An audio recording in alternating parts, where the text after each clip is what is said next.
Assalamualaikum warahmatullahi wabarakatuh. Perkenalkan, nama saya Siti Ramiah, mahasiswi Universitas Pamulang. Saya akan membawakan materi untuk mata kuliah ekonomi manajerial. Sebelumnya, materi ini berjudul tentang pasar. Untuk lebih jelasnya, mari kita lihat PowerPoint di samping saya berikut ini. Pasar ialah tempat bertemunya penjual dan pembeli. Pasar dibedakan menjadi dua bagian, antara lain pasar persaingan sempurna dan pasar persaingan tidak sempurna. Pada pasar persaingan tidak sempurna memiliki tiga bagian ataupun tiga bentuk pasar, yaitu pasar monopoli, pasar monopolistik, dan pasar oligopoli.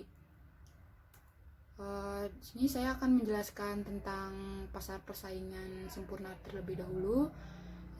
Definisi dari pasar persaingan sempurna itu ialah suatu pasar disebut bersaing sempurna apabila terdapat jumlah penjual dan pembeli sehingga tidak ada satupun dari mereka yang dapat mempengaruhi harga yang berlaku. Barang yang dijual di pasar persaingan sempurna ialah bersifat homogen. Seperti kita tahu, homogen itu ialah artinya sama.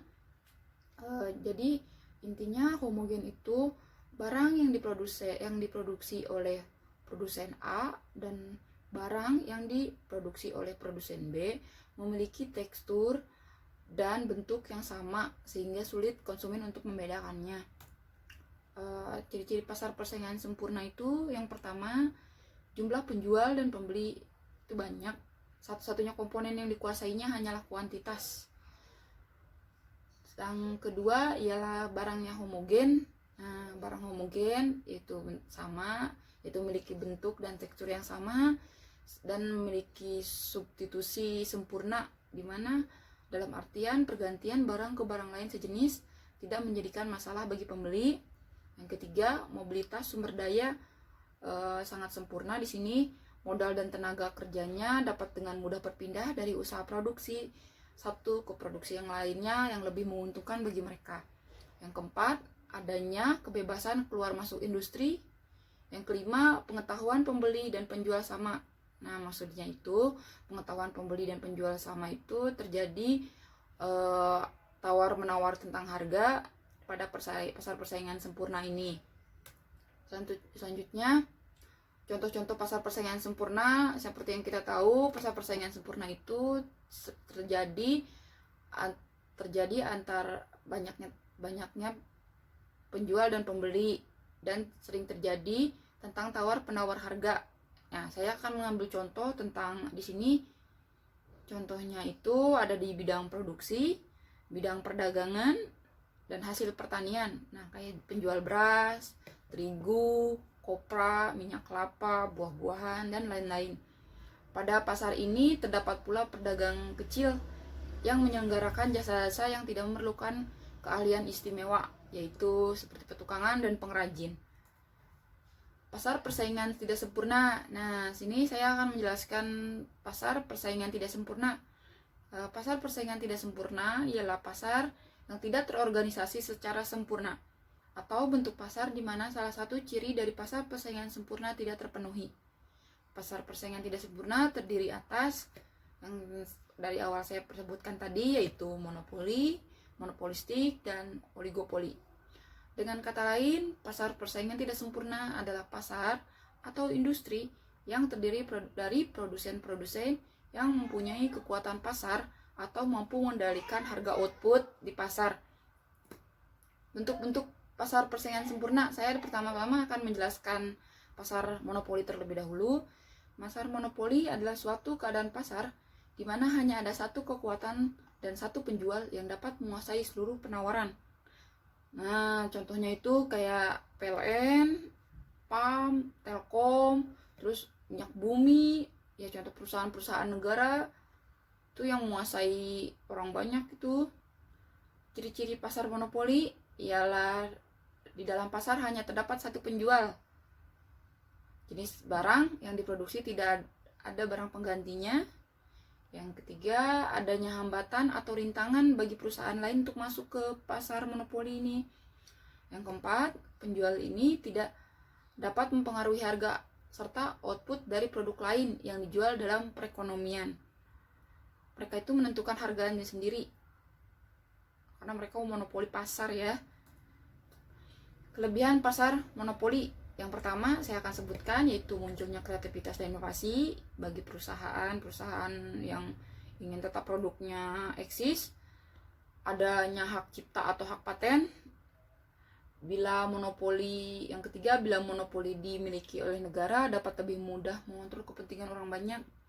Yang keempat, kecilnya peluang untuk berkompetisi.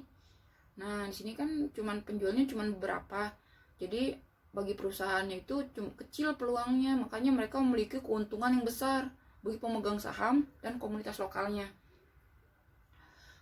Terus mendorong kemajuan teknologi masyarakat.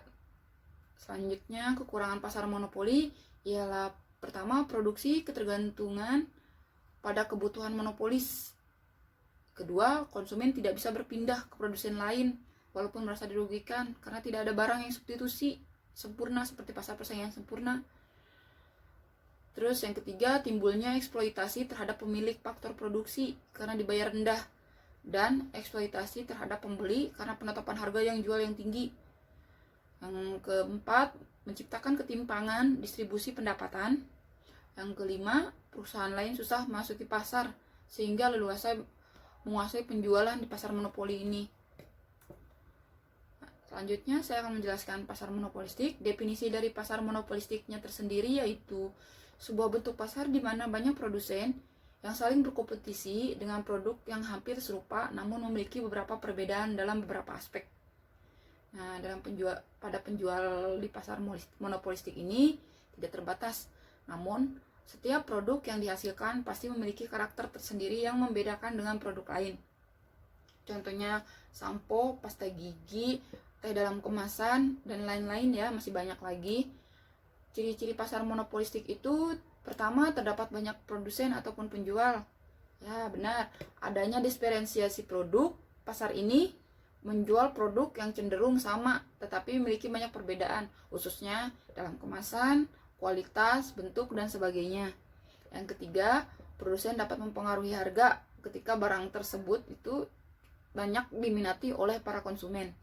Yang keempat, produsen dapat keluar masuk pasar. Yang kelima, promosi penjualan harus aktif. Di sini promosi itu harus berjalan dengan aktif disebabkan oleh begitu banyaknya penjual yang memiliki produk yang sama. Makanya di sini promosi itu harus diciptakan promosi dengan sangat efektif dan efisien untuk penjualannya mereka tuh biar mendapatkan keuntungan yang lebih maksimal. Terus keseimbangan jangka pendek pada pasar monopolistik ialah dalam jangka pendek perusahaan monopolistik beroperasi dengan cara yang mirip dengan sebagaimana pasar monopoli beroperasi. Ini menghasilkan tingkat output di mana biaya marginal sama dengan pendapatan marginal dan membebankan harga maksimum kepada konsumen untuk produknya. Dalam keseimbangan jangka panjang di pasar monopolistik banyak masuknya perusahaan, maka perusahaan itu akan mendapatkan keuntungan normal. Kenapa? Karena semakin banyak perusahaan masuk dan semakin banyak produksi yang sama yang dijual, maka akan menghasilkan keuntungan normal jika perusahaan tersebut aktif dalam promosinya. Dan ada dua sebab pasar persaingan monopolistik ini tidak dapat lebih efisien dibanding pasar persaingan sempurna, yaitu harga jual masih lebih besar dari biaya marginal. Kapasitas berlebih. Nah, maksudnya kapasitas berlebih ini ialah produksi yang tidak sesuai dengan permintaan yang ada di pasar. Selanjutnya saya akan menjelaskan pasar oligopoli. Pasar oligopoli adalah pasar persaingan tidak sempurna. Disebut demikian karena di dalam pasar tersebut jumlah produsen dan pedagang tidak sebanding dengan jumlah pembeli dan konsumen. Contohnya pada pasar oligopoli ini ialah seperti produksi semen, karena di Indonesia produksi semen itu begitu banyak ya, ada 3 macam yang saya tahu itu seperti yang gambar yang saya tampilkan di PowerPoint ini. Ciri-ciri pasar oligopoli ini dijalankan 2 produsen atau lebih. Produk yang dijual juga homogen dan saling menggantikan. Kebijakan produsen utama sebagai acuan produsen lain, karena di pasar itu harganya relatif sama. Karena adanya kebijakan dari produsen yang paling menguasai pasar, yaitu produsen yang memiliki keuntungan besar. Karena produsen ini sudah eksis terlalu lama memainkan harga, jadi konsumen tidak ada berpindah. Terus membutuhkan strategi pemasaran yang matang juga di sini. Jenis-jenis pasar oligopoli seperti yang kita lihat, ada pasar oligopoli murni, pasar oligopoli terdiferensiasi, pasar oligopoli non kolusi, pasar oligopoli kolusi. Saya akan menjelaskan di slide selanjutnya. Nah, di sini kita bisa lihat pasar oligopoli murni itu maksudnya adalah produk yang dipasarkan hanya satu macam, tapi variasinya banyak alias beragam. Selain itu, jenis ini memiliki ciri perbedaan harga tidak terlalu signifikan. Oligopoli murni juga ada kecenderungan berpatokan pada satu produsen. Jika produsen ini menaikkan harga, maka produsen lain juga ikut melakukan hal yang sama. Pasar oligopoli terdiferensiasi, ciri-cirinya adalah produsen tetap menjual produk homogen, tetapi persoalan harganya tidak berpatokan pada produsen hal yang lain. Sehingga ada kemungkinan produsen tidak menaikkan harga sekalipun produsen lain harga produknya semakin meningkat. Bisa juga sebaliknya, produsen menaikkan harga justru ketika produsen lain harganya masih stagnan. Maksudnya itu masih normal ya. Pasar oligopoli non kolusi maksudnya adalah produsen yang akan memainkan harga tetapi dengan membaca perkembangan produsen lainnya sebagai pesaing usaha. Salah satu tujuan produsen mandiri semacam ini ialah mencoba eksis dengan harga yang dimainkan sendiri. Setelah yakin produsen yang lain tidak akan mengikuti jejaknya, biasanya produsen ini sudah mempelajari penyebab keputusan dinaikannya harga produk atau sebaliknya. Selanjutnya, pasar oligopoli kolusi maksudnya adalah kerjasama produsen dengan produsen lainnya untuk menaikkan harga bersama-sama atau membiarkannya stagnan normal. Ini merupakan kebalikan dari pasar oligopoli non kolusi, yang dimana setiap produsen mencari celah menaikkan atau menurunkan harga tanpa diketahui produsen lain. Nah, selesai untuk penjelasannya. Terima kasih atas perhatiannya. Wassalamualaikum warahmatullahi wabarakatuh.